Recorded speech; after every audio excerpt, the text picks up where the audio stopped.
ነቢያችን ሰለላሁ ዐለይሂ ወሰለም كما رواه أحمد في مسنده والحاكم في المستدرك وغيرهما من حديث عبد الله بن عمرو أن النبي صلى الله عليه وسلم قال ነቢያችን ምን አሉ? العلامات الكبرى እኒህ የቂያም ቀን 10 ምልክቶች خرزات منذومات في سلك ልክ አንድ ገመድ ላይ እንደታሰሩ መስካባዎች ናቸው። ሙሰባህ ታውቃላችሁ? በገመድ የታሰረ መስካባዎች አሉ አይደል? ልክ እንደዛ ናቸው። فيقطع السلك ገመዱ ሲበጠስ يتبع بعضها بعضا አንዱ አንዱን ተከትሎት ነው የሚመጣው። አንዱ ከተከሰተ ሌላውን በተከታታይ ይከሰታል። ደጃል ይመጣል፣ እሱን ሊገል ነብይ ኢሳ ይወርዳል። ነብይ ኢሳ እንደወጡ ያእጁጅ ወማእጁጅ ይወጣሉ። እነዛን ለመግደል አላህ ሌላ ፍጡር ይልካል። خرزات منذومات في سلك ገመድ ላይ እንደታሰሩ መስካባዎች ነው።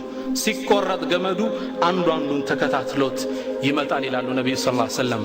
አላህም ሱብሓነሁ ወተዓላ ይሄ ክስተት ሊመጣ እንደቀረበ ቁርአን ላይ ምን ይለናል? فهل ينظرون إلا الساعة أن تأتيهم بغتة فقد جاء أشراطها فأنى لهم إذا جاءتهم ذكراهم فهل ينظرون إلا الساعة أن تأتيهم بغتة ቂያማ ድንገት እንድትመጣባቸው ነው እንደሚጠባበቁት። فقد جاء أشراطها በርግጥ እኮ ምልክቶቿ መጥተዋል። ዓላማት፣ አሽራጥ፣ አማራት የቂያም ቀን ምልክቶች። ዛሬ የምናየው የቂያም ቀን መቅረብን የሚገልጸው ፊትነቱ መሲሕ ደጃል ደጃል ስለሚባል ፍጡር ነግራችኋለሁ። ፊትነቱን ዐዚማ ትልቅ ፈተና መሬት ላይ የሚከሰትበት ነው። ነቢያችን ሰለላሁ ዐለይሂ ወሰለም ሙስሊም በተዘገበው ሐዲስ ላይ ምን ይላሉ?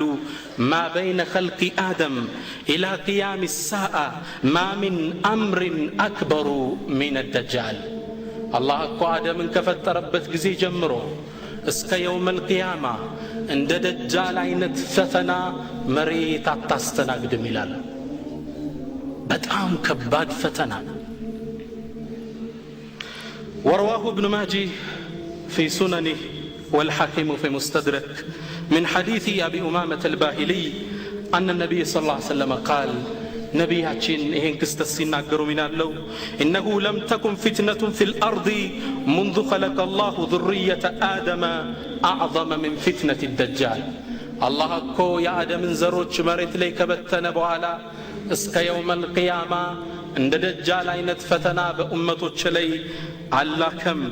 وإن الله لم يبعث نبيا إلا حذر أمته الدجال ተመልከቱት። አላህ ምንም ነብይ አላከም ኡመቶቹን ከደጃል ፈተና እንዲያስጠነቅቁ ያዘዛቸው ቢሆን እንጂ ደጃል የሚባል የሚመጣ ፍጡር አለ ኡመትህ ንገር እየተባለ ያልታዘዘ ነብይ የለም። وأنا آخر الأنبياء እኔ ደግሞ የመጨረሻው ነብይ ነኝ። وأنتم آخر الأمم እናንተ ደግሞ የመጨረሻ ህዝቦች ናችሁ፣ የመጨረሻ ኡመት ናችሁ። በነዛኞቹ አልወጣም። وهو خارج فيكم لا محالة በእናንተ መውጣቱ ጥርጥር የለውም፣ ይወጣል እናንተ ጋር። وإن يخرج أنا بين أظهركم فأنا حجيج لكل مسلم እኔ በህይወት ያለው ከወጣሉ ለሰሃቦች እኔ ሙስሊሞቹ ጠበቃ ተከራካሪ ነኝ፣ እኔ ተከራካሪያችሁ ነኝ።